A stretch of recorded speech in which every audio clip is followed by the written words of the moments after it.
बंदी छोड़ सतगुरु रामपाल जी महाराज जी की जय हो। परमपिता परमेश्वर सतगुरु रामपाल जी महाराज जी की सभी प्यारी आत्माओं को मुझ पवन दास का सत्साई। पुण्यात्माओं, आज 27 दिसंबर दिन है, रविवार, और परम पूज्य परमेश्वर सतगुरु रामपाल जी महाराज जी की असीम दया से आप और हम सभी सत्सेवक भाई बहन और जितने भी परमेश्वर के बच्चे हैं, चाहे वो सतलोक आश्रम मैनेजमेंट हरियाणा वालों के साथ जुड़े हों या चाहे वो सत्सेवक बनकर ज्ञान को आधार बनाकर परमात्मा की सच्ची सेवा कर रहे हों, आप सभी को परमेश्वर ने एक मौका दिया है इस सोशल मीडिया के माध्यम से लाइव साध संगति का। और पिछले 3-4 महीने से परमात्मा इसका भरपूर लाभ भी उठवा रहे हैं। और अनेकों परमात्मा की ऐसी आत्माएं हैं जिनके दिन भर फोन आते रहते हैं।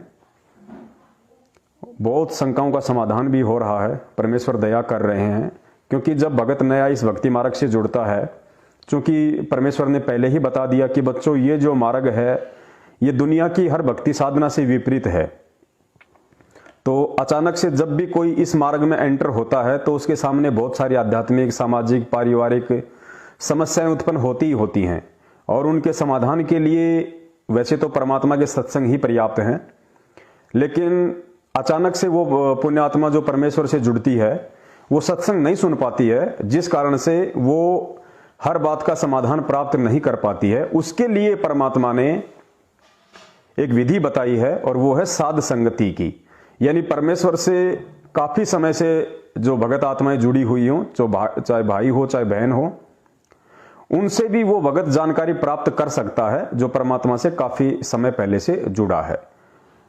और उसको कहते हैं साध संगति। और साध संगति आप चाहे आमने सामने बैठ के कीजिए, चाहे 10, 20, 50 भगत बैठ के कीजिए, या साध संगति आज वर्तमान इस कलयुग की बिचली पीढ़ी में परमेश्वर ने हमें जो ये इंस्ट्रूमेंट दिए हैं, जो सोशल मीडिया दी है, फेसबुक दी है, चाहे इसके माध्यम से कीजिए, बात एक ही है। सोशल मीडिया के माध्यम से हमारा समय बचता है और एक साथ हम हजारों लाखों व्यक्तियों तक अपनी बात को पहुंचा सकते हैं। तो परमात्मा ने सबसे उत्तम जो साधन है वो सोशल मीडिया को चुना है। तो दास की विनती है, जो भगत भाई बहन लाइव संग समाधान के इस एपिसोड में जुड़ते जा रहे हैं, वो सबसे पहले तो इस वीडियो को जितने भी फेसबुक के ग्रुप हैं उनमें शेयर कर दें, क्योंकि ज्यादा से ज्यादा परमात्मा की आत्माओं तक संदेशा जाएगा उतना ही ज्यादा बेनिफिट है।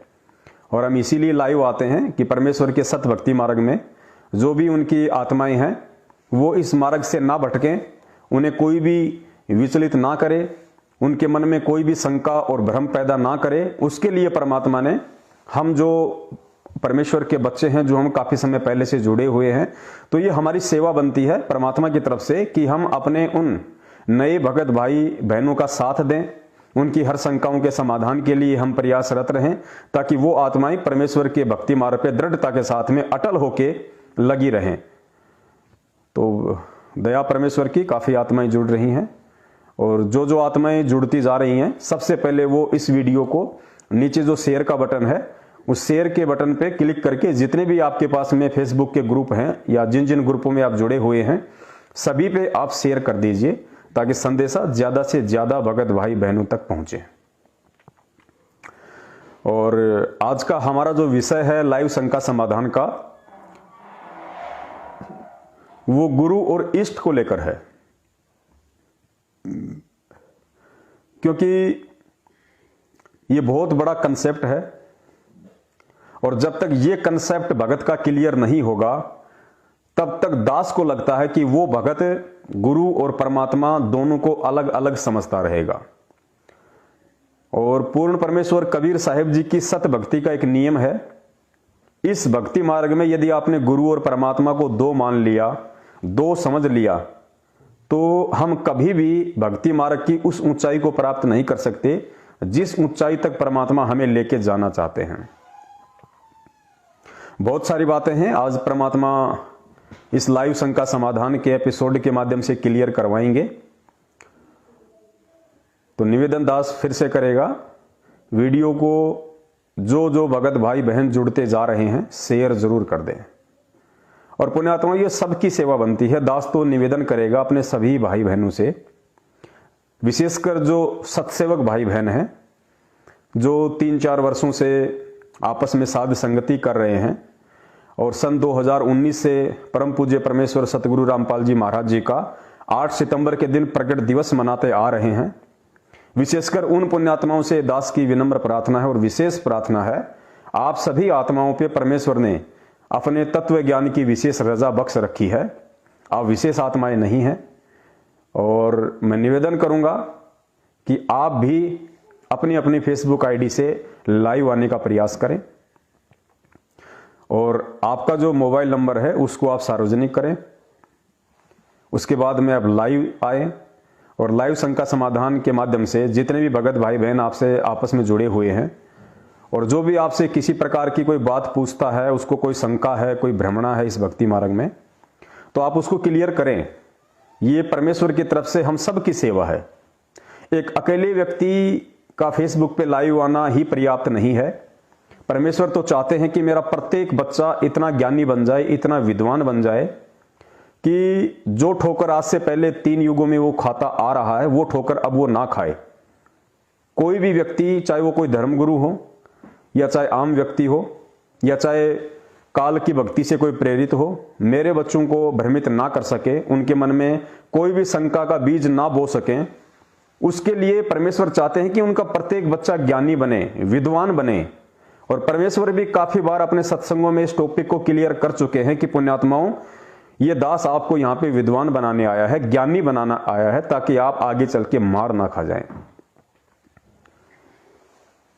तो पुण्यात्माओं, इसमें कोई शक नहीं है कि आप और हम सब जितनी भी आत्माएं हैं, हम सब ज्ञानी हैं, हम सब विद्वान हैं और इसमें हमारा कोई अहंकार नहीं है। अहंकार उसका होता है जिसका खुद का क्रिएट किया हुआ ये ज्ञान हो। ज्ञान हमारे पिताजी का है, हमारे परमेश्वर का है, हमारे सतगुरुदेव जी का है।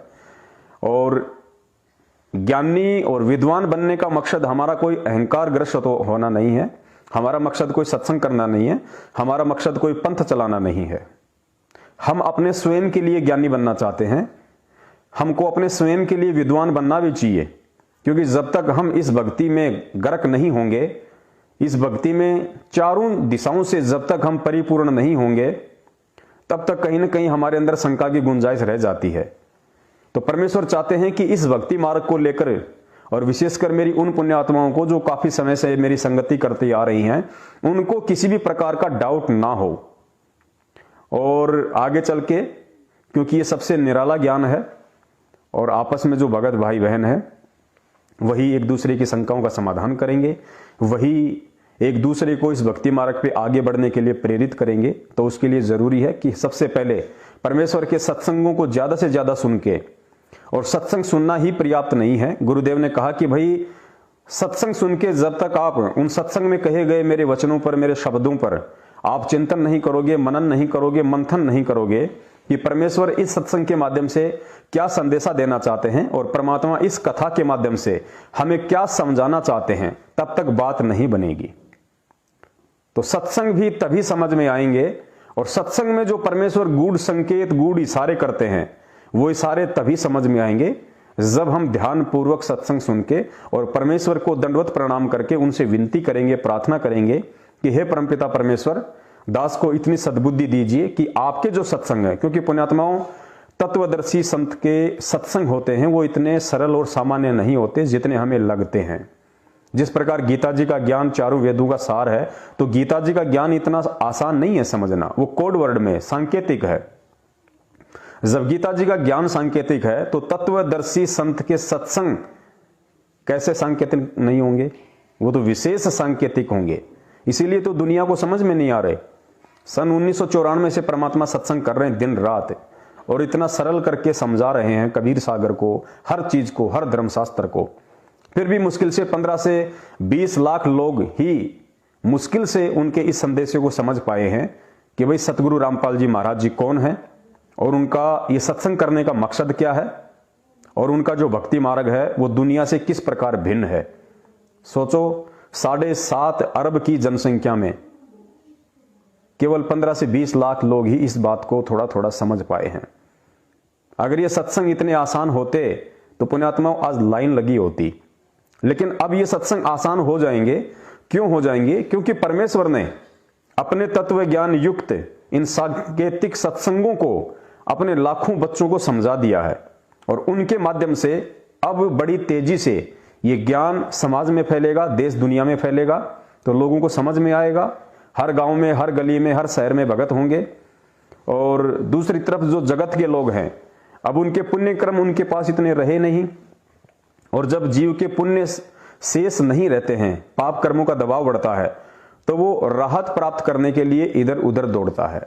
और वर्तमान में राहत प्राप्त करने का एकमात्र केंद्र संत रामपाल जी महाराज जी के चरण कमल है, उनकी भक्ति है, उनकी साधना है, उनके मंत्र हैं। इसके अलावा पूरी दुनिया में कहीं कोई राहत प्रदान केंद्र और नहीं होगा। आने वाले समय में ये जितने भी मेडिसिन है या मेडिकल साइंस है, ये दवाइयां हैं, ये भी अपना असर करना छोड़ देंगी, क्योंकि इंसान खुद यूरिया खा खा के यूरिया हो चुका है। दवाइयां कब तक असर करेंगी, कितना असर करेंगी? तो आने वाले कुछ समय में जो परमेश्वर पहले ही बता चुके हैं कि इंसान के ऊपर इन दवाइयों का भी कोई असर नहीं होगा, तो ना ही तो इंसान के जो शारीरिक रोग हैं वो इन दवाइयों से कटेंगे, और ये जगह जगह, गांव गांव, शहर शहर में जो नकली संत बैठे हैं, ना ही इन नकली संतों के माध्यम से उनके आध्यात्मिक रोग कटेंगे।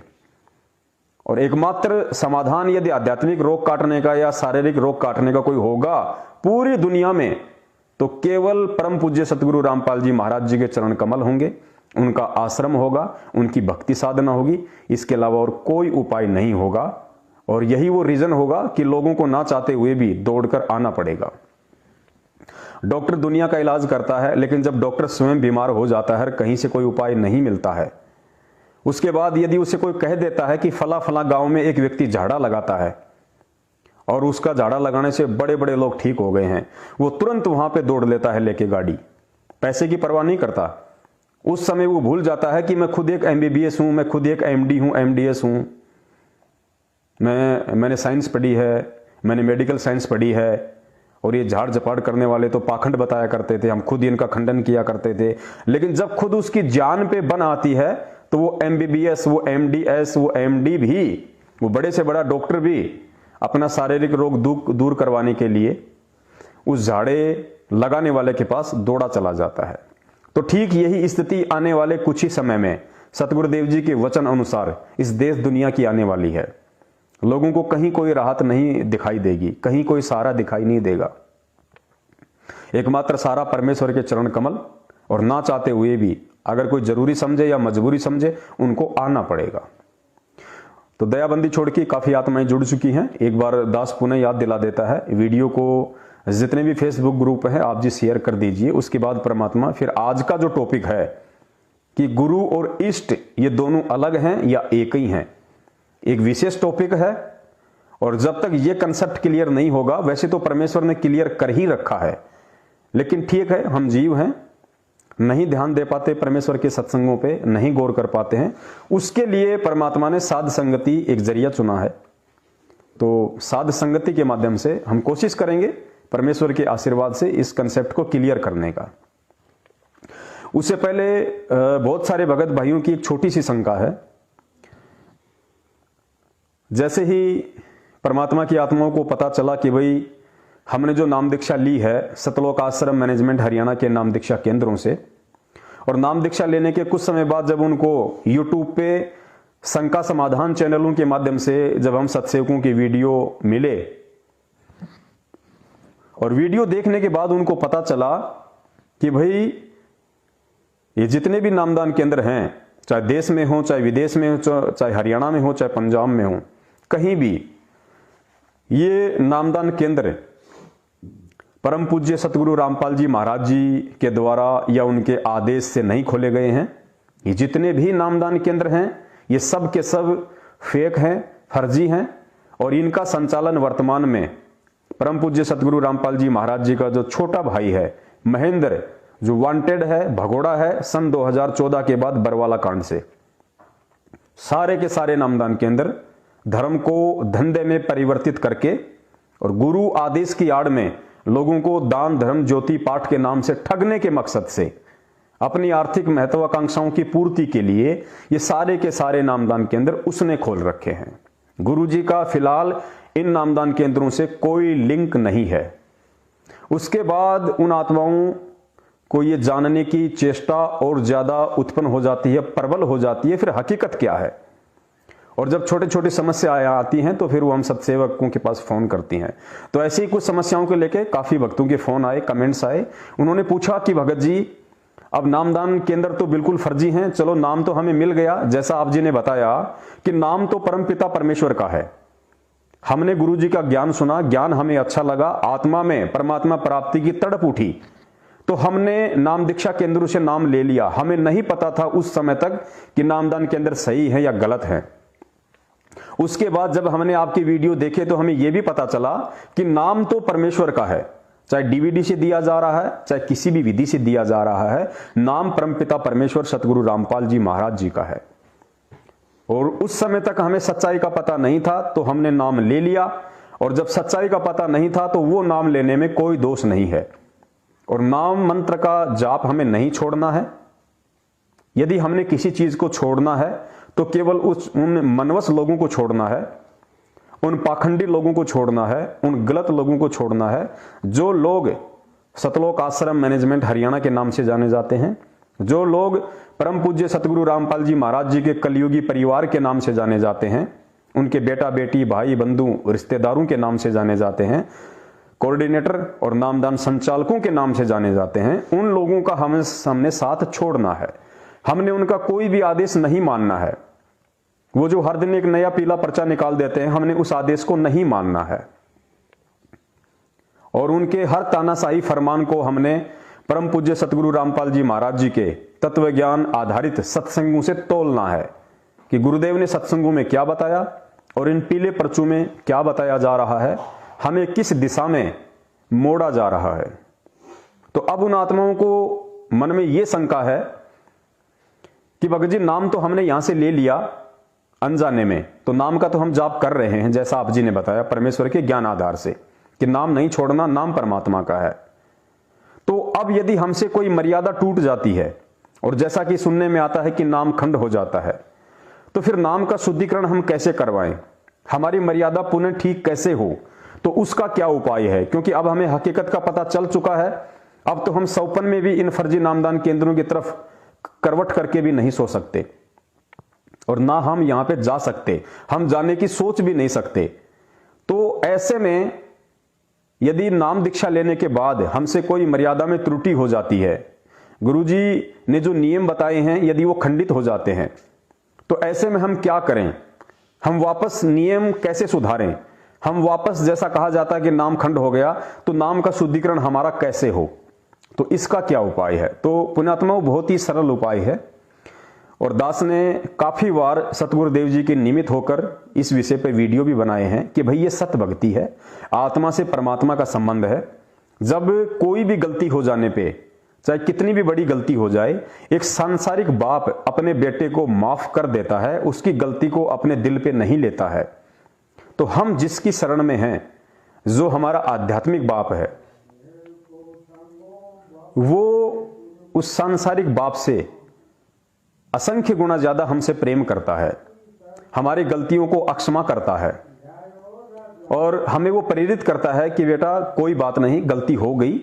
यदि तुझे तेरी गलती का रियलाइज है, तुझे तेरी गलती महसूस हुई है, यदि तुझे उसका पश्चाताप है, और यदि सतगुरुदेव जी आश्रम में हों, तो उस समय हम उनके समक्ष जाके उनसे प्रार्थना करें, अपनी गलती उनको बताएं, और भविष्य में गलती ना करने की हम उनसे प्रतिज्ञा करें।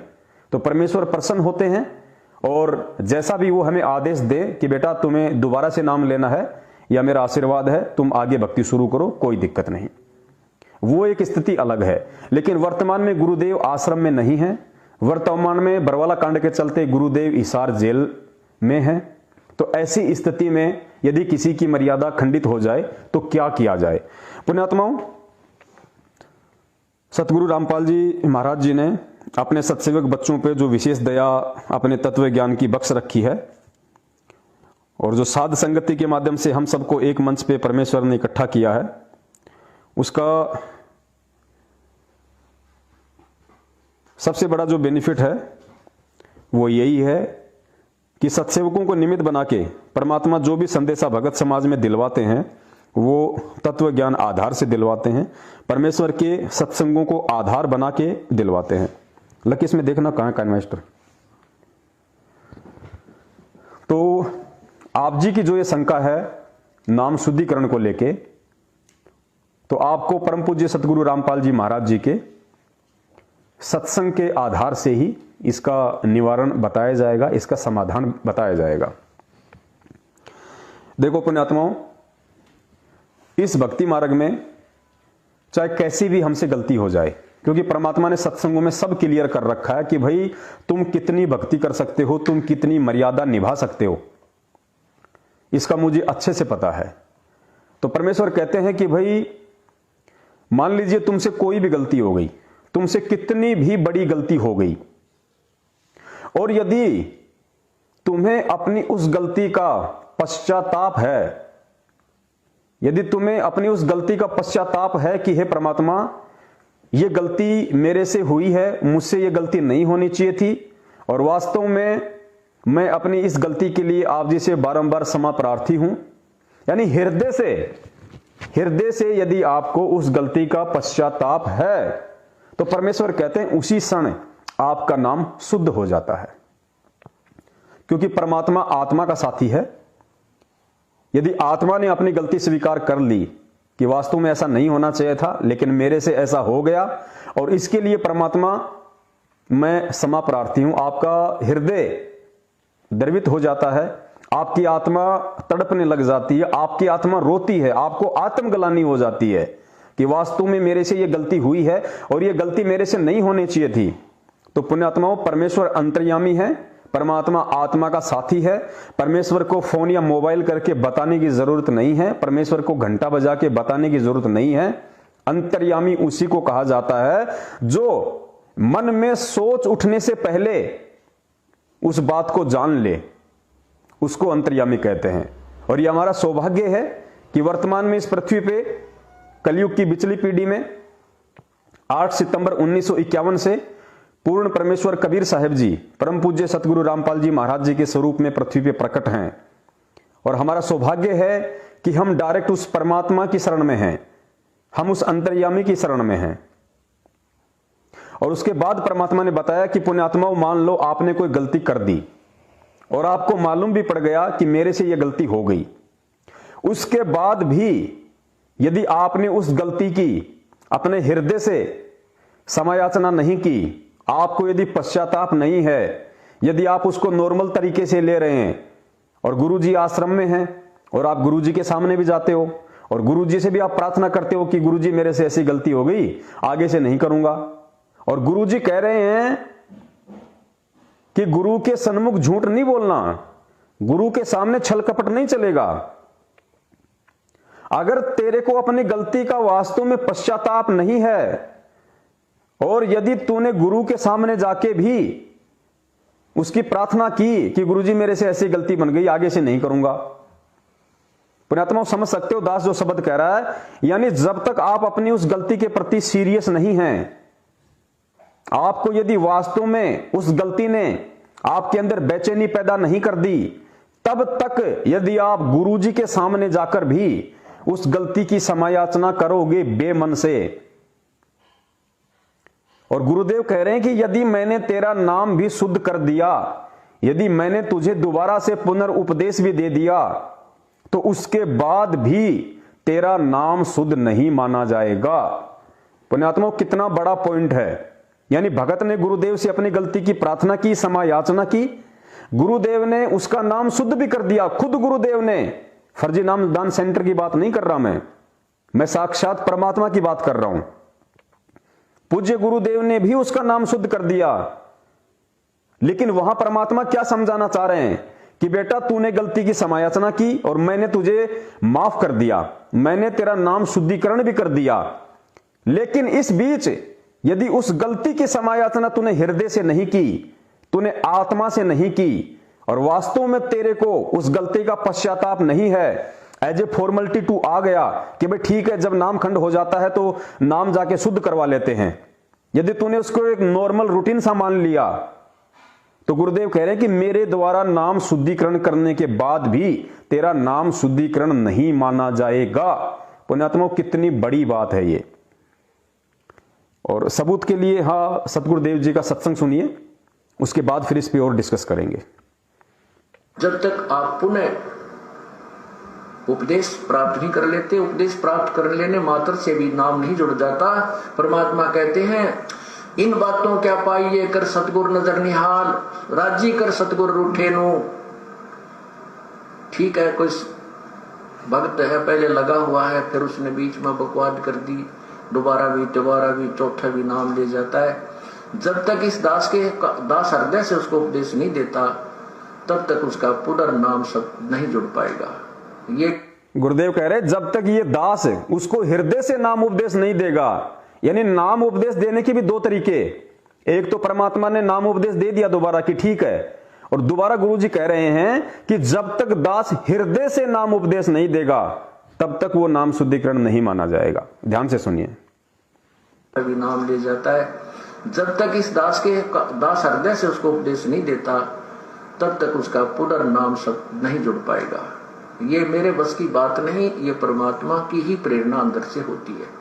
नाम अवश्य दे दिया जाता है, क्योंकि हमारा स्वभाव है कि हो सकता है ये बालक फिर सुधर जाए, बच्चा भगवान का। तो जितनी भी परमात्मा की आत्माएं हैं वर्तमान में, जो सतलोक आश्रम मैनेजमेंट हरियाणा के फर्जी नामदान केंद्रों पे बात बात में गलतियां करके जो वहां चले जाते हैं, ये सोच के कि मैं नाम शुद्धिकरण करवा के आ गया, मेरा नाम शुद्ध हो गया, वो इस बहम में ना रहें। आप लोगों का नाम शुद्ध नहीं है। पहली बात तो ये नामदान केंद्र फर्जी। उसके बाद आप जो गलतियां करते हैं, उन गलतियों की आप अपने हृदय से कभी समायाचना नहीं करते परमात्मा से। आप समायाचना करोगे कैसे? 70% संगत तो घोर गलतियां करके बैठी हुई है। सतलोक आश्रम मैनेजमेंट हरियाणा आपको महसूस ही नहीं होने दे रहा कि आप गलतियां कर रहे हो, कि आपसे बहुत बड़ी गलती हो चुकी है। आप लोगों से बीजेपी को वोट डलवाए जाते हैं, कांग्रेस को वोट डलवाए जाते हैं, राजनीति करवाई जाती है, आरक्षणों में बैठा दिया जाता है। अब ये आपकी मर्यादा खंडित, अब आप शुद्ध कहां कराओगे?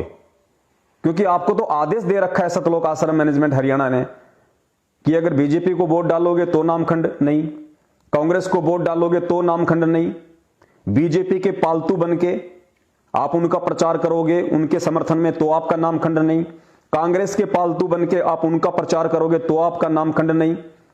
आरक्षण के लिए यदि कोई संघर्ष कर रहा है सरकार से या प्रशासन से और आप उसमें शामिल हो जाते हो तो आपका नामखंड नहीं।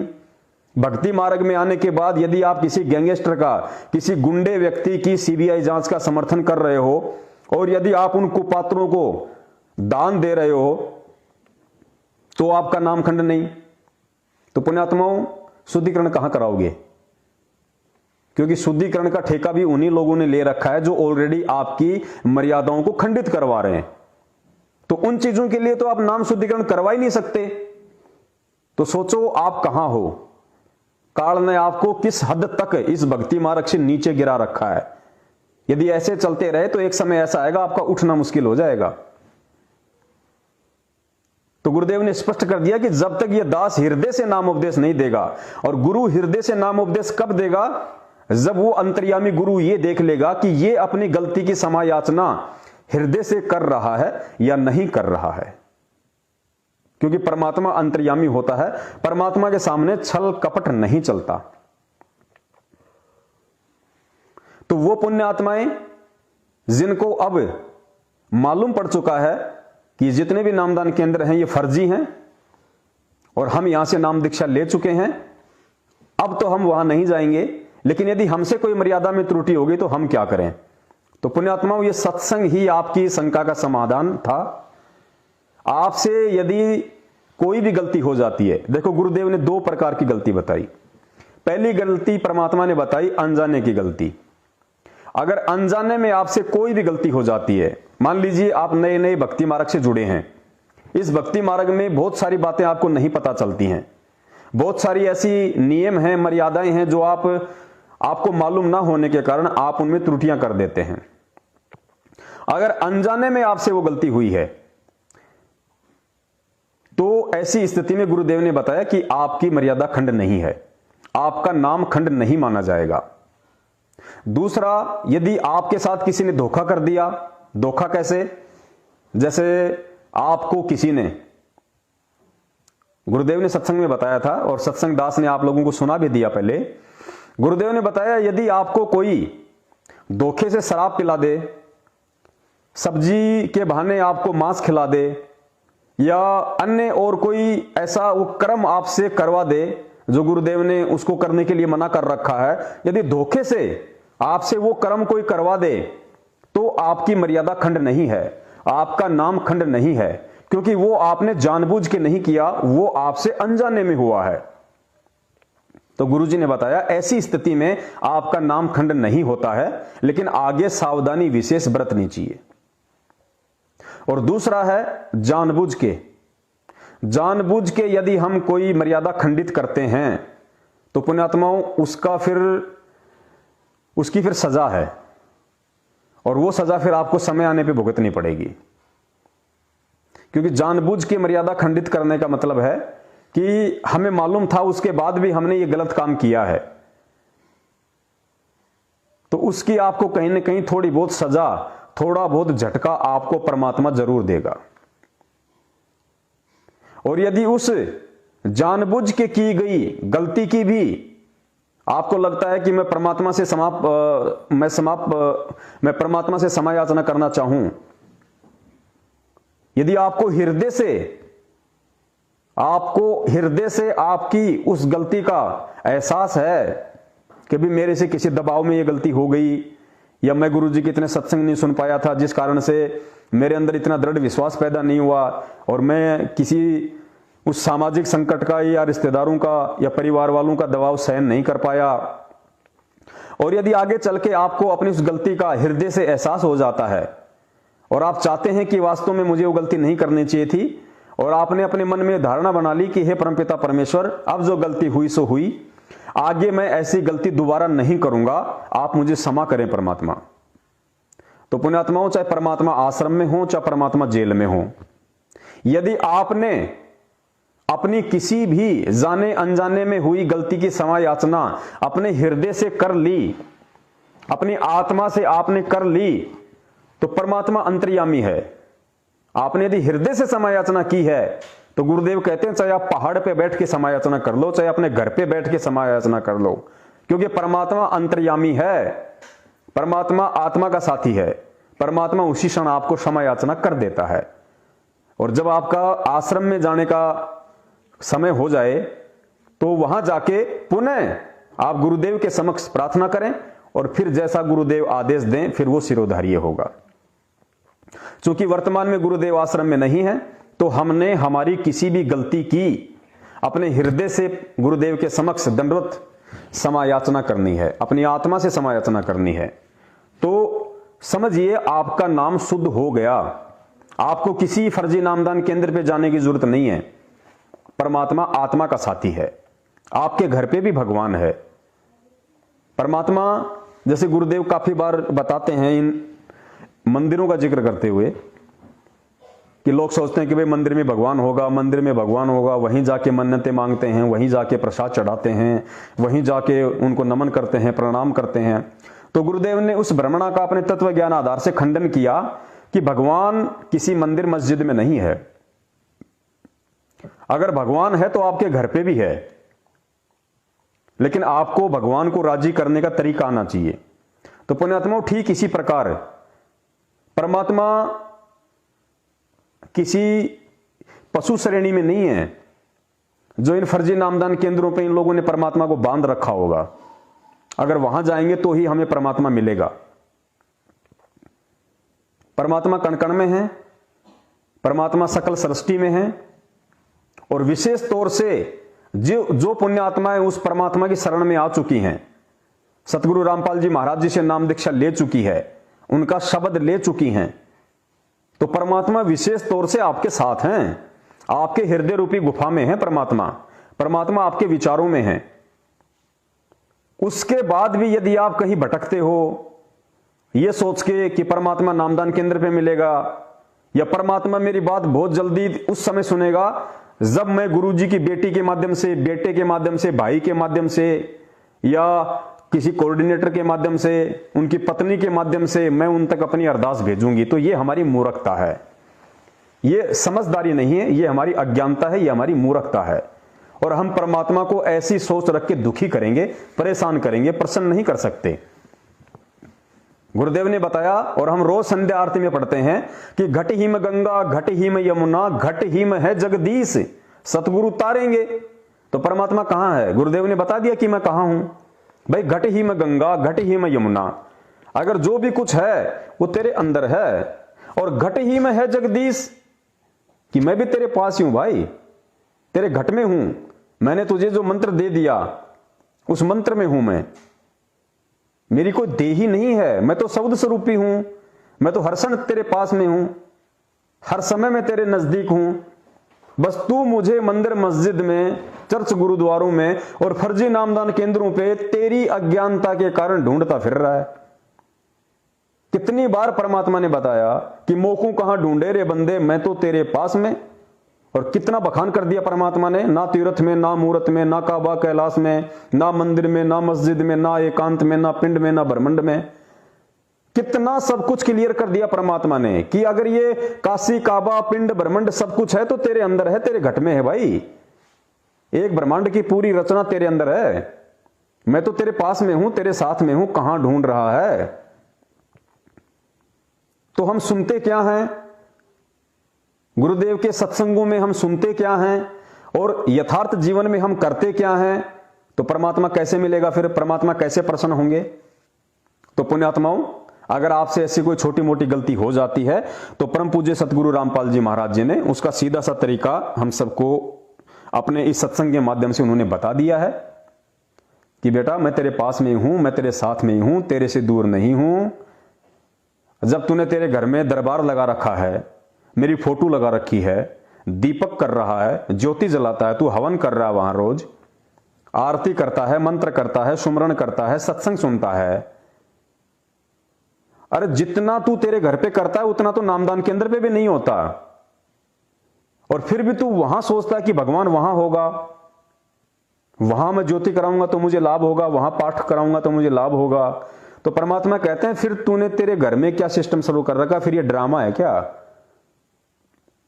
जब तुझे विश्वास ही नहीं है कि मैं घर पे जो दरबार लगा रखा है, मैं जिस फोटो के सामने आरती करता हूं, जहां ज्योति जला रहा हूं, तो क्या मैं दीवार के सामने ज्योति करता हूं? क्या मैंने दीपक दीवार के सामने जला रखा है? क्या मैंने 3 टाइम की आरती में दीवारों के सामने करता हूं? अगर इतना ही विश्वास नहीं है तो फिर परमात्मा ना घर पे है, ना नामदान केंद्र पे है, कहीं नहीं है फिर परमात्मा। फिर तुझे परमात्मा को प्राप्त करने की विधि की जानकारी लेनी पड़ेगी, थोड़ी सी बुद्धि दौड़ानी पड़ेगी, उसके बाद फिर परमात्मा आपके नजदीक आना शुरू होंगे। तो पुण्यात्मा को घबराने की कोई जरूरत नहीं है। सबसे पहली बात तो ये कि इस दुनिया में अरबों खरबों व्यक्ति हैं, कोई भी परमात्मा के नजदीक नहीं है, सबको अपना संस्कार मिल रहा है। और आप उन अरबों खरबों में से जो गुरु जी की शरण में आ चुकी हैं, तो आप ये क्यों सोचती हैं कि परमात्मा मुझसे नाराज हो गया होगा, मेरे से ये गलती बन गई?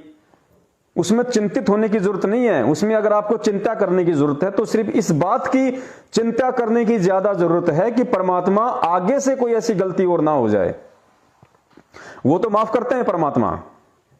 देखो सांसारिक एग्जाम्पल देते हैं परमात्मा सारे। आप और हम में से कितने भगत भाई बहन हैं जो शादीशुदा हैं, बाल बच्चे वाले हैं?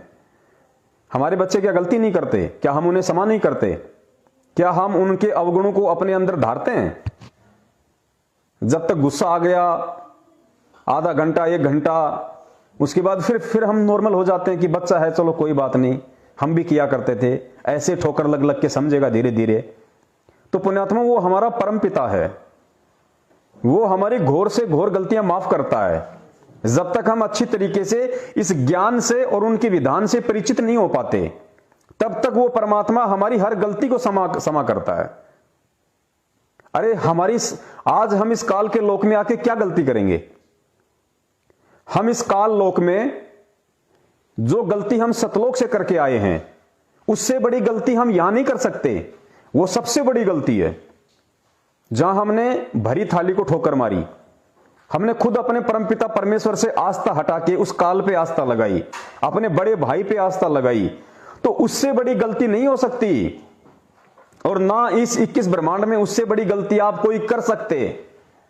तो पुण्यात्मा विचार करो, जब उस दयालु परमात्मा ने अपनी वाणी अनुसार कि दास गरीब दयालु हैं, वो डिगे बंधावे धीर, जब भगत का आत्मिक मनोबल टूटने लगता है तो परमात्मा उसको ढांढस बधाता है, उसको हिम्मत देता है।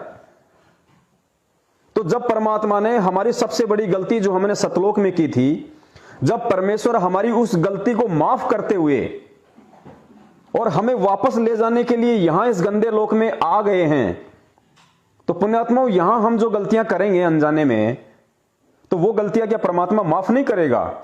लेकिन वर्तमान में माहौल ऐसा पैदा कर दिया गया है इन काल एजेंट सतलोक आश्रम मैनेजमेंट हरियाणा वालों के द्वारा कि तेरा नामखंड हो गया, उसको ऐसा डरा दिया जाता है उस नामखंड से, वो इतना भयभीत हो जाता है बेचारा। पुण्यात्माओं, सबसे पहले इस भक्ति मार्ग को समझने के लिए हमने गुरु को समझना पड़ेगा, परमात्मा को समझना पड़ेगा।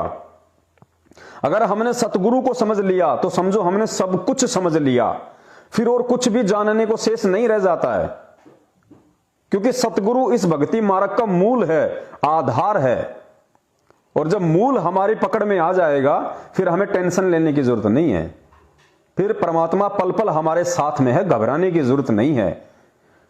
तो हमने अगर ध्यान रखना है तो अपनी मर्यादाओं का रखना है, और ऐसा कोई भी सूरमा इस पृथ्वी पे नहीं है सिवाय परम पूज्य सतगुरु रामपाल जी महाराज जी के, क्योंकि वो भी एक भगत की भूमिका में है, वे सतगुरु की भूमिका में भी हैं, वे भगत की भूमिका में भी हैं, और परमेश्वर तो स्वयं है ही। तो उनके अलावा इस पृथ्वी पे ऐसा कोई नहीं है जिसने नाम दीक्षा लेने के बाद में गलती ना करी हो या जिसकी मर्यादा ना टूटी हो। ऐसा कोई सूरवीर नहीं है इस पृथ्वी पे, और ना जीव ऐसा हो सकता।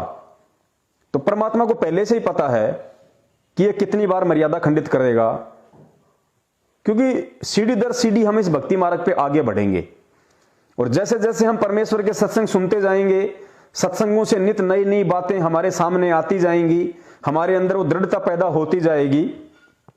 क्योंकि सत्संग सुनने से हमें दो लाभ होंगे। पहला लाभ तो ज्ञान यज्ञ का होगा कि सत्संग सुनने से हमें जानकारी होगी, और दूसरा पुण्यात्माओं जो परमेश्वर की वाणी है वो वाणी हमारे अंदर इन कानों के माध्यम से अंदर जाएगी, आत्मा को जगाएगी, चेतना देगी, आत्मा को दृढ़ता देगी, हिम्मत देगी। तो हम अंदर से भी मजबूत बनेंगे कि आगे हम ये गलतियां ना करें जो गलतियां मैं अनजाने में पहले कर चुका हूं। तो हमने जरूरत है गुरुदेव के सत्संग सुनने की, गुरुदेव के सत्संगों पे चिंतन मनन और मंथन करने की, और यह समझने की कि धरती पे मेरे गुरुदेव के रूप में कौन है। कोई सामान्य पुरुष है, कोई सामान्य बाबा है, कोई सामान्य संत है, या साक्षात पूर्ण ब्रह्म परमेश्वर ही मेरे गुरु के रूप में है। तो हमने इस चीज पे ज्यादा फोकस करना है, इस चीज पे ज्यादा जोर देना है। तो ये बात बात पे जो नामखंड के भय से संगत को डराया जा रहा है, आप जी डरो मत भाई, परमात्मा हमारा भय निकालने के लिए आते हैं, यहां से हमारा डर निकालने के लिए आते हैं परमात्मा। और ये जो नकली जो पंडित हैं इस भक्ति मार्ग के, सतलोक आश्रम मैनेजमेंट हरियाणा वाले, ये नामदान संचालक, ये कोऑर्डिनेटर, ये जबरदस्ती का भय हमारे अंदर बैठाते हैं। बात बात पे नामखंड, बात बात पे नामखंड। भक्ति क्या खाक करेगा वो? तो सारा दिन नामखंड ना हो जाए, नामखंड ना हो जाए, वो तो उसी चिंता में लगा रहेगा बेचारा। ऐसे ऐसे एग्जाम्पल हैं, आप लोगों ने ऑडियो सुनी होंगी, संगत से फोन आते हैं, ऐसे ऐसे मंडलेश्वरों को नामदान केंद्रों पे सेवा के रूप में बैठा रखा है सतलोक आश्रम मैनेजमेंट हरियाणा ने। क्योंकि मैनेजमेंट का मकसद कोई ज्ञान प्रचार करना, भक्तों के अंदर परमात्मा के ज्ञान का दीपक जलाना, वो मकसद नहीं है उनका। उनका मकसद है उन लोगों को अपने एजेंट के रूप में नामदान केंद्रों पे बैठाना जो उनकी हर बात को स्वीकार करें, चाहे वो ज्ञान आधारित हो या चाहे ज्ञान विरुद्ध हो। मैनेजमेंट ने जो कह दिया वो फाइनल, उनकी गुलामी, उनकी चापलूसी, उनकी चाटुकारिता करने वाले लोग उनको चाहिए।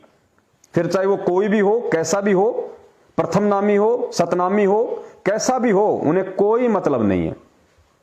उन्हें सिर्फ चापलूस टाइप के आदमी चाहिए। तो पुण्यात्माओं, ऐसे ऐसे कॉल हमारे पास में आते हैं। एक बहन ने कहा कि भगत जी, मैं अपने पीहर जाने के लिए, सतलोक जो मैनेजमेंट वाले हैं, महाराष्ट्र की बात है, तो नामदान केंद्र पे फोन किया कि भाई मैं पीहर जाना चाहती हूं, तो कोई दिक्कत तो नहीं है? तो उसने कहा कि भाई ज्योति करवा दे। अगर पीर जाना चाहती है तो पहले ज्योति करवा दे, उसके बाद तेरे को पीर जाना पड़ेगा। तो बताओ ऐसे ऐसे, अब आप समझ सकते हो कि सत्सेवकों में और सतलोक आश्रम मैनेजमेंट हरियाणा के पीछे लगे हुए लोगों में कितना अंतर है। इसलिए परमात्मा ने हमें इस गंध से अलग छांटा है, हमें अलग किया है और हमें सत्सेवकों का नाम दिया है परमात्मा ने प्रेरणा करके।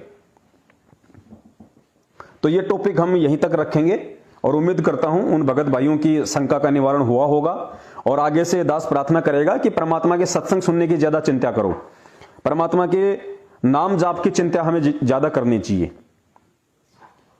और यदि जाने अनजाने में से कोई गलती हो जाती है तो हम परमात्मा से हृदय से क्षमायाचना करें। और हृदय से क्षमायाचना वही इंसान कर सकता है जो अपने गुरु को परमात्मा मानता होगा, जो अपने गुरु को अपना बाप मानता होगा, अपना पिता मानता होगा, वही व्यक्ति हृदय से क्षमायाचना कर सकता है। अन्यथा उसका हृदय द्रवित नहीं होगा, उसकी आत्मा नहीं तड़प सकती। जैसे आज बहुत सारे लोग हैं, जैसे आज लाखों की संख्या में संगत में लोग हैं, उन्हें कोई टेंशन ही नहीं है, कोई चिंता ही नहीं है उन्हें, चाहे गुरुजी जेल में हैं चाहे कहीं भी हैं, जब मर्जी आए वो अपने काम धंधे में, अपने व्यापार बिजनेस को ही बढ़ाने में मस्त हैं, 2 के 4 करने में लगे हुए हैं, उन्हें कोई मतलब ही नहीं है। जब बच्चे का जन्मदिन आता है तो जन्मदिन भी मना लेते हैं, माँ बाप का भी मना लेते हैं। जयपुर में है एक भाई साहब हैं लोकेंद्र जी शेखावत, बहुत काफी समय से जुड़े हुए हैं, करोथा कांड से भी पहले से, और उन लोगों को विशेष दर्जा दिया हुआ है मैनेजमेंट वालों ने वहां पे कि ये जयपुर का मुख्य भगत है, जो भी डिसीजन लेगा ये लेगा। और जब भी उसके बच्चे का जन्मदिन आता है तो जन्मदिन मना लेता है। ऑफिस की तरफ से कोई पार्टी होती है तो वहां चला जाता है, वहां पे जाके क्रिकेट खेलते हैं, सोशल मीडिया पे फोटो वायरल करते हैं भगत होके, और वहां जाके नाम शुद्ध करवा लेते हैं। तो पुण्यात्माओं, इस तरीके से ये ड्रामेबाजी से नाम शुद्ध नहीं होता। ठीक है, जब तक उसने जितनी भक्ति की है, जब तक उसके पुण्य कर्म उसके साथ में हैं, उनका बाल विवाह का नहीं होगा। लेकिन उनको ये नहीं भूलना चाहिए कि वो परमात्मा की हद में नहीं, फिलहाल वो काल की हद में है और केवल उनकी बैटरी चल रही है। और बैटरी कब तक चलेगी ये हम सबको अच्छे से पता है। तो आगे चलते हैं। आज का हमारा जो विषय है इस भक्ति मार्ग का, और पुण्यात्माओं आज का ये वीडियो सुन के कि गुरु और इष्ट एक ही होते हैं या अलग अलग होते हैं, ये क्या रहस्य है, क्या राज है। पुण्यात्माओं, जो गलती आपने आज से पहले कर दी, 8 सितंबर के दिन परम पूज्य सतगुरु रामपाल जी महाराज जी का जन्म दिवस मना के, वो गलती दास हाथ जोड़ के निवेदन करता है अनजाने में भी आगे मत कर देना, क्योंकि ये उस भगत की सबसे बड़ी आध्यात्मिक भूल होगी। ये उसकी मूर्खता का, अज्ञानता का सबसे बड़ा नमूना होगा जो अपने सतगुरु का जन्मदिन मनाता है। आजकल सोशल मीडिया पे, क्योंकि अभी जैसे 25 दिसंबर को क्रिसमस डे था, तो सतलोक आश्रम मैनेजमेंट हरियाणा की तरफ से और उनकी जो हजारों की संख्या में जो सोशल मीडिया टीम है, उसके द्वारा इतने पंपलेट, इतने बैनर, इतने पोस्टर डाले गए ईसा मसीह के फोटो डाल डाल के। और क्या लिखा जाता है, विचार करना आप लोग, उन पोस्टरों में लिखा जाता है कि ईसा मसीह परमात्मा नहीं थे, क्योंकि ईसा मसीह ने मां के पेट से जन्म लिया था, और जो मां के गर्भ से जन्म लेता है वो परमात्मा नहीं होता। इसलिए ईसा मसीह परमात्मा नहीं थे, परमात्मा के बेटे थे। और ये सेवा कौन कर रहे हैं? अपने आप को शिक्षित समझने वाली वो सोशल मीडिया टीम, जिसमें भाई भी शामिल हैं, बहन भी शामिल हैं, वेल एजुकेटेड जो आदमी हैं वो भी शामिल हैं, नौकरी पेशे वाले भी शामिल हैं। उनको पोस्टर बना बना के दे दिए सतलोक आश्रम मैनेजमेंट हरियाणा ने, और सख्त हिदायत दे दी कि इनमें कोई छेड़छाड़ नहीं करनी, एज इट इज इनको सोशल मीडिया पे वायरल करो। और उन ज्ञानी विद्वानों ने खूब वायरल किए। अब मैं उनसे निवेदन करना चाहता हूं कि तुम क्या संदेशा दे रहे हो समाज को। परमात्मा कहते हैं, करनी तज कथनी कथे अज्ञानी दिन रात है, और कुकर ज्यों भोकत फिर सुनी सुनाई बात है। भाई, आप जो सतलोक आश्रम मैनेजमेंट हरियाणा की सोशल मीडिया टीम है, आप लोगों की स्थिति तो उस कुत्ते जैसी है जो केवल भौंकना जानता है, उसको मालूम नहीं यथार्थ में है क्या। आप ईसाइयों को समझाना चाह रहे हो पोस्टर बना के, जिनकी आपने सेवा की है, कि ईसा मसीह परमात्मा नहीं थे, क्योंकि परमात्मा मां के गर्भ से जन्म नहीं लेता, और ईसा मसीह ने तो मां के गर्भ से जन्म लिया, और मां के गर्भ से जन्म लेने वाला परमात्मा नहीं होता। तो भाई 8 सितंबर के दिन तुम क्या करते हो? 8 सितंबर 2020 को तुम लोगों ने किसका जन्मदिन मनाया? पता है तुम्हें या भूल गए थे? आप लोगों ने काल एजेंट सतलोक आश्रम मैनेजमेंट हरियाणा के कहने पे अपने आंख नाक कान बंद करके परमात्मा के तत्व ज्ञान को खूंटी पे टांग के और जो टॉर्च हमें परमेश्वर ने दी है उसको ऑफ करके और जो तत्व ज्ञान रूपी बैलेंस जो तराजू हमें परमात्मा ने दिया था उसको औंधा मार के आप लोगों ने 8 सितंबर 2020 के दिन उस पूर्ण ब्रह्म परमेश्वर, उस परम शक्ति, उस समर्थ, उस अविनाशी, उस अजन्मा स्वयंभू परमात्मा सतगुरु रामपाल जी महाराज जी का जन्मदिन मनाया था। तो ये पोस्टर भेज के आप लोग क्या साबित करना चाहते हैं? सबसे पहले तो आपकी करनी और कथनी में अंतर, आप लोग कुत्ते वाली श्रेणी में आ गए और दुनिया जब उन पोस्टरों को देखेगी तो दुनिया के पास क्या मैसेज जाएगा? तुम ऐसा ना समझो कि तुम्हारी हरकतों पे किसी की नजर नहीं है। दूसरे पंथ वाले बहुत गहनता से तुम्हारी बातों को देखते हैं और जब वो उनको मालूम पड़ेगा कि ये अंध भगत नालायक, ये खुद तो कहते हैं कि संत रामपाल जी महाराज जी परमात्मा हैं, स्वयं वो कबीर हैं और कहते हैं कबीर कभी मां के गर्भ से नहीं आता, वेदों में उसका प्रमाण दिखाते हैं और खुद 8 सितंबर के दिन अपने गुरु का जन्मदिन मना रहे हैं और कहते हैं हमारा गुरु कबीर जी का अवतार है। तो पुण्यात्माओं, मूर्ख बने रहना है, अंधा बना रहना है तो बने रहो, परमात्मा जबरदस्ती नहीं करता। जैसा कि 2-3 दिन पहले परमात्मा ने सत्संगों का सार नंबर 22 में एक ऑडियो डलवाई थी कि परमात्मा सिर में दर्द नहीं रखता, परमात्मा ने विधान बना के छोड़ दिया। और परमेश्वर ने उस ऑडियो में बताया कि जैसे एक त्योरू का बीज होता है, एक सब्जी आती है त्योरू या घिया ले लो, कोई भी ले लो, बैंगन आलू कोई भी ले लो, तो परमेश्वर ने बताया कि परमात्मा ने एक बीज बना दिया और उसका विधान बना के डाल दिया उसमें कि ऐसे ऐसे इसको जमीन में डालोगे, फिर कुछ दिनों के बाद में अंकुर फूटेगा, फिर ये पौधा बनेगा, फिर इसके फूल लगेंगे, फिर इसके बेल लगेगी, फिर इसके घियां लगेगी। तो परमेश्वर ने कहा कि वो विधान बना के छोड़ दिया मैंने, वो गुण उसके अंदर डाल दिया। जैसे मां के गर्भ से बच्चा उत्पन्न होता है तो परमेश्वर ने क्या बताया, गुरुजी ने क्या बताया कि भाई मैंने विधान बना के छोड़ दिया, परमात्मा ने विधान बना के छोड़ दिया और मां के पेट में कोई फैक्ट्री नहीं लग रही, कोई मशीन नहीं लग रही, लेकिन परमात्मा ने विधान बना दिया कि ऐसा होगा, उसके बाद ऐसा होगा, फिर ऐसा होगा और वो वैसा ही हो जाता है। तो ठीक इसी प्रकार परमात्मा ने ये भक्ति का विधान बना के छोड़ दिया कि क्या मेरी भक्ति है, क्या मेरी मर्यादा है, क्या मेरा नियम है और इस भक्ति मार्ग में आने के बाद मेरा भगत कौन सी क्रिया करेगा तो मेरी रहम के काबिल बना रहेगा और कौन सी क्रिया विपरीत करेगा तो अपने संस्कारवश, अपनी गलती के चलते वो मेरे से दूर माना जाएगा। तो आप ये ना सोचो कि आप परमात्मा की शरण में हो। सबसे पहले तो दास आप लोगों की बंद आंखें खोल देना चाहता है कि जितने भी सतलोक आश्रम मैनेजमेंट हरियाणा के पीछे लगे हुए भगत भाई बहन हैं, चाहे वो सोशल मीडिया सेवादार हो या चाहे आम संगत हो, आप लोग परमात्मा की वर्तमान में शरण में नहीं हो और यही कारण है कि आए दिन अकाल मौतें हो रही हैं। जो नए भाई जुड़ रहे हैं उनको नहीं पता, आपके मुंडका आश्रम में 2 साल पहले सेफ्टी टैंक में जहरीली गैस से 2 भक्तों का दम घुटने से मौत हुई, अकाल दर्दनाक मौत। अरे मुंडका से बड़ा तो कोई नामदान केंद्र नहीं और भगत तो बेचारे वहां पे सेवा करने के लिए गए थे, वो तो सेफ्टी टैंक की सफाई कर रहे थे, सेवा कर रहे थे। तो मुंडका खुद जहां पे सबसे बड़ा नामदान केंद्र, जहां पे पाठ होते, कहते हैं गुरु जी का आदेश है, और मुंडका में जो सेवा करने जाएगा तो उसका नामखंड कहां से हो गया। और फिर भी उस भगत की वहां पे दर्दनाक अकाल मौत हुई तड़प तड़प के जहरीली गैस से। तो सोचो आप किनके संगति में हो। आपको परमात्मा की तरफ से कोई राहत नहीं है। अगर आपको परमात्मा की तरफ से राहत होती तो उन भक्तों की मौत नहीं होती। जिस प्रकार परमात्मा ने मीरा के जहर को अमृत बना दिया, क्या परमात्मा उस सेफ्टी टैंक में जो जहरीली गैस थी, क्या परमात्मा उसको ऑक्सीजन नहीं बना सकते थे? लेकिन परमात्मा ने कोई राहत नहीं दी। क्यों नहीं दी? क्योंकि परमात्मा का विधान है। अपने विधान के खिलाफ परमात्मा नहीं चलता।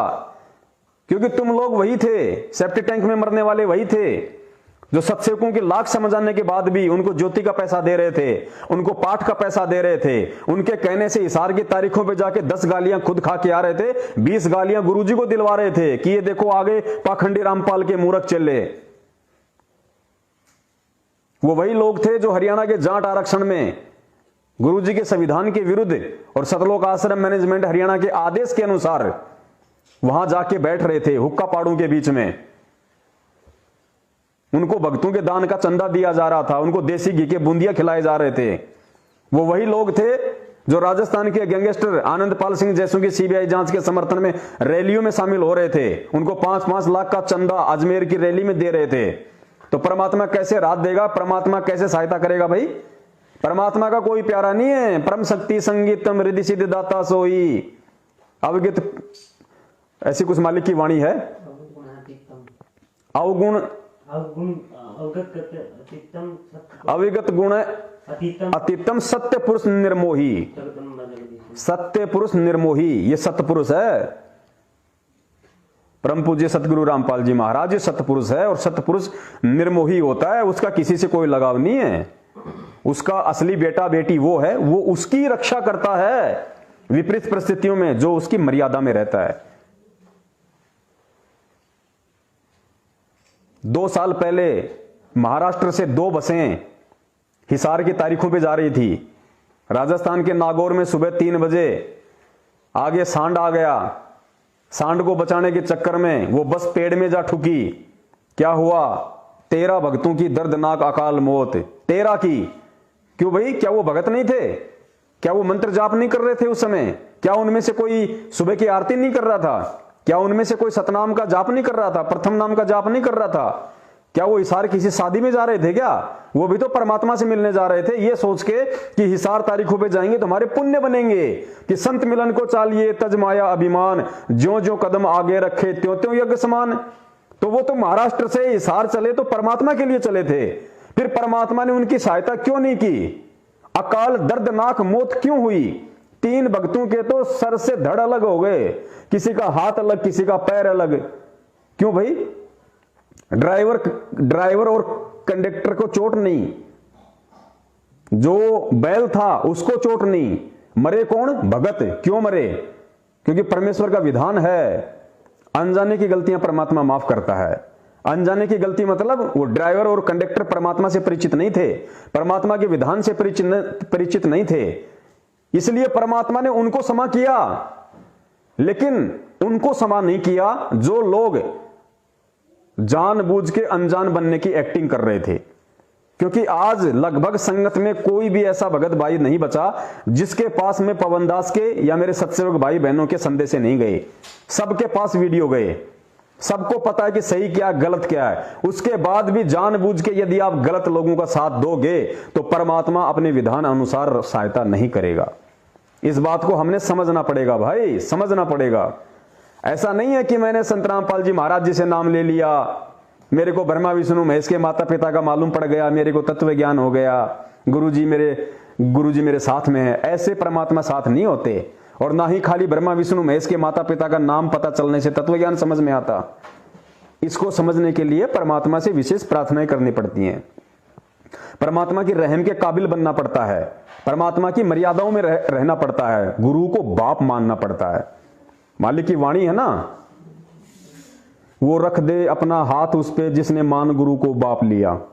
वो हाथ अपना रख दे सिर पे जिसने मान गुरु को बाप लिया। ये शब्द है परमात्मा का। तो वो अपना हाथ, अपना पंजा, अपना आशीर्वाद उसी भगत आत्मा के शीश पे रखेगा जो उसको अपना बाप मानेगा। तो जाओ इस 8 तारीखों पे अपने बाप को गालियां निकलवाने के लिए, जाओ कानूनी प्रक्रिया में बाधा उत्पन्न करने के लिए। गुरुजी कहते हैं करत है पुण्य होत है पापम। तुम तो अपने मूर्खता में, अज्ञानता में अपने पुण्य समझ के जा रहे हो और उल्टे तुम्हारे पाप कर्म बढ़ रहे हैं। करत है पुण्य होत है पापम, ये परमात्मा की वाणी है कि नादानी में तू सोच रहा है मेरे पुण्य बन रहे हैं और उल्टा पाप का भागी बन रहा है। तो पुण्यात्माओं, ये परम पूज्य सतगुरु रामपाल जी महाराज जी की विशेष रजा, उनका विशेष आशीर्वाद, जो उन्होंने अपने कुछ सत्सेवकों पर अपने तत्व ज्ञान की रजा बख्शी, उनको सद्बुद्धि दी ताकि वो खुद भी संभल के चल सकें और अपने अन्य भगत भाई बहनों को भी संभालें इस विकट परिस्थिति में। और ये सतलोक आश्रम मैनेजमेंट हरियाणा, ये इस पृथ्वी पे वर्तमान में जीता जागता काल का दूसरा रूप है। आप लोगों ने संभल के रहना पड़ेगा। और आप लोगों को ये विचार करना पड़ेगा कि आपको पार ना ही तो मैनेजमेंट करेगा, ना आपका कोऑर्डिनेटर करेगा, ना आपका नामदान संचालक करेगा, ना गुरु जी का परिवार करेगा। आपको यदि कोई पार करेगा तो आपकी अपनी भक्ति और आपकी अपनी मर्यादाएं करेंगी और सतगुरु का आशीर्वाद है।